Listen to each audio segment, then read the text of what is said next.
Selamat berjumpa kembali Bapak Ibu, Saudara-saudari umat beriman terkasih dalam Tuhan. Salam sehat berlimpah berkat, selamat berhari Minggu bersama keluarga dan komunitas Anda. Hari Minggu tanggal 26 Januari 2025, Minggu biasa ketiga tahun C. Saya mengajak saudara-saudari sekalian merenungkan kutipan Injil Lukas bab 1 ayat 1 sampai 4. Dilanjutkan bab 4 ayat 14 sampai 21. Kita mendengarkan sabda Tuhan. Dalam nama Bapa dan Putra dan Roh Kudus. Amin. Theophilus yang mulia, banyak orang telah berusaha menyusun suatu berita tentang peristiwa-peristiwa yang telah terjadi di antara kita, seperti yang disampaikan kepada kita oleh mereka yang dari semula adalah saksi mata pelayan firman. Karena itu, setelah aku menyelidiki segala peristiwa,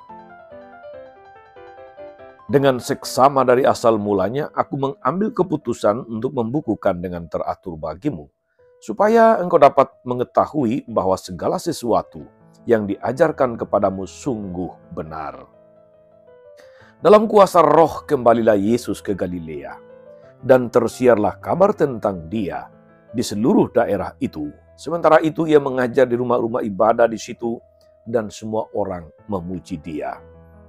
Ia datang ke Nazaret tempat Dia dibesarkan, dan menurut kebiasaannya pada hari Sabat, Dia masuk ke rumah ibadah, lalu berdiri hendak membaca dari Alkitab. Kepadanya diberikan kitab Yesaya, dan setelah dibukanya, dia menemukan nas di mana ada tertulis, Roh Tuhan ada padaku, oleh sebab Ia telah mengurapi aku untuk menyampaikan kabar baik kepada orang-orang miskin, dan Ia telah mengutus aku untuk memberitakan pembebasan kepada orang-orang tawanan, dan penglihatan bagi orang-orang buta, untuk membebaskan orang-orang yang tertindas, untuk memberitakan bahwa tahun rahmat Tuhan telah datang. Kemudian dia menutup kitab itu, memberikannya kembali kepada pejabat, lalu duduk. Dan mata semua orang dalam rumah ibadah itu tertuju kepadanya. Lalu ia mulai mengajar mereka, katanya, pada hari ini genaplah nas ini sewaktu kamu mendengarnya. Demikianlah sabda Tuhan.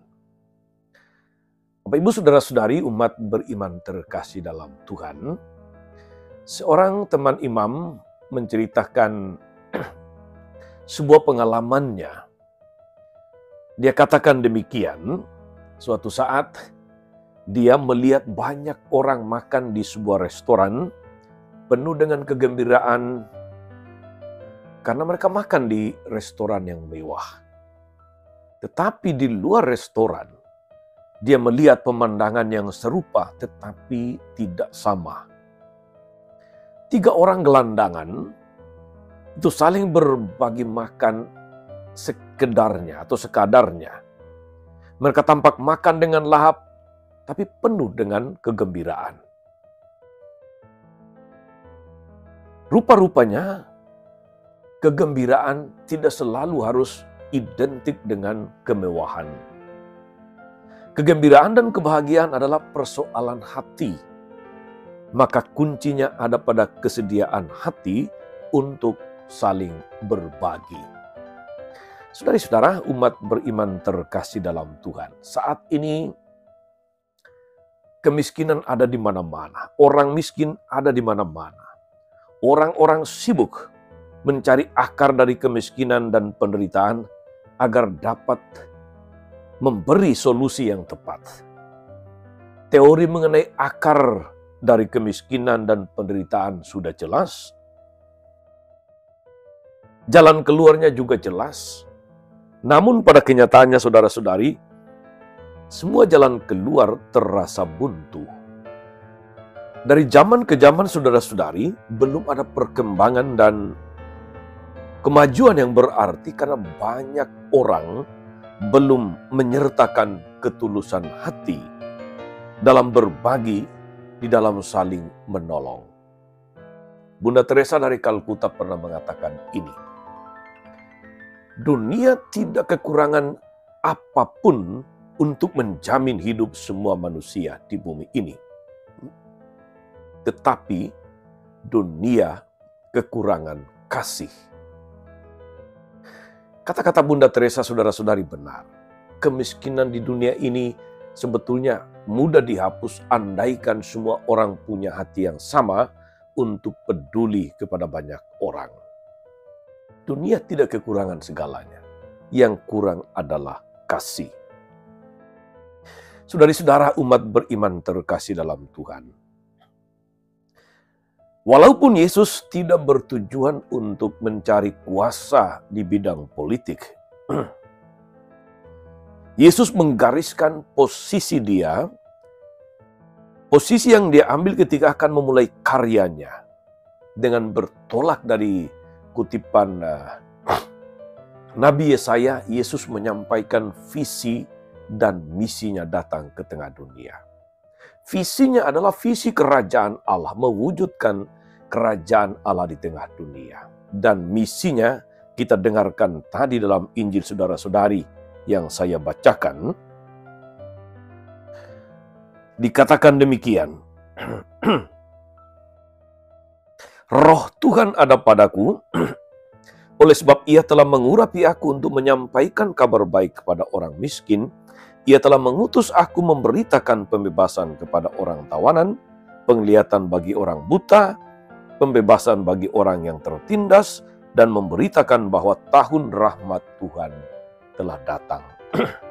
Ini visi misi Yesus, saudara-saudari, dan sebagai pengikutnya kita juga dipanggil untuk ambil bagian membuat visi misi Yesus ini menjadi nyata di tengah dunia. Namun pertanyaannya, saudara-saudari, bagi kita misi Yesus sudah jelas. Persoalannya adalah bagaimana mungkin kita membebaskan orang-orang dari kemiskinan dan penderitaan jika kita sendiri masih miskin dan menderita, jika kita sendiri masih serba berkekurangan. Memang benar, saudara-saudari, di dalam hal pembebasan terhadap kemiskinan dan penderitaan, kita adalah subjek sekaligus objek. Kita adalah pendosa yang wajib mengampuni dosa. Penderita yang wajib membebaskan penderita. Orang sakit yang wajib menyembuhkan orang sakit. Makhluk rapuh yang wajib menolong orang rapuh. Orang sedih yang wajib menghibur yang sedih. Dalam hal ini, saudara-saudari, kita bukanlah orang yang memberi dari kelebihan, tetapi memberi dari segala kekurangan kita. Hanya dengan cara itu, kita ambil bagian, kita mewujudkan visi dan misi Yesus di tengah dunia, yaitu visi pembebasan, visi penyelamatan. Untuk itu, kita tidak menunggu kita mampu dulu, baru menolong. Kita menjadi berkecukupan dulu, baru kemudian peduli, atau menjadi kaya dulu, baru kemudian berbagi. Kita adalah makhluk-makhluk yang serba berkekurangan, dan dalam segala kekurangan itu, ketika ada kasih yang mau peduli, maka segala sesuatu bisa terjadi. Saudari-saudara umat beriman terkasih dalam Tuhan, Yesus mengharapkan kita bertindak serupa dengan dirinya untuk mewujudkan visinya, visi kerajaan Allah. Maka sebagai utusannya, sebagai pengikut Kristus, kita harus berusaha agar meninggalkan segala macam kekhawatiran, segala macam ketakutan untuk ambil bagian dalam visi kerajaan Allah yang ditawarkan Yesus. Semoga kita, saudara-saudari, dimampukan, diteguhkan untuk sungguh menjadi pribadi-pribadi yang membuat visi dan misi Yesus di tengah dunia menjadi nyata. Tuhan Yesus memberkati. Amin. Tuhan Yesus Kristus, kami bersyukur karena Engkau datang ke tengah dunia, mewartakan kerajaan Allah dengan misi pembebasan bagi semua orang. Mampukan kami semua agar kami boleh ambil bagian membuat visi dan misimu menjadi nyata, menjadi terwujud, sehingga namamu semakin dipermuliakan dan kami semua boleh menikmati keselamatan yang kau janjikan. Engkaulah Tuhan dan pengantara kami sepanjang segala masa. Amin. Saudari-saudara sekalian, berkat Allah turun atas saudara-saudari, atas mereka yang kita doakan atau kita janjikan doa.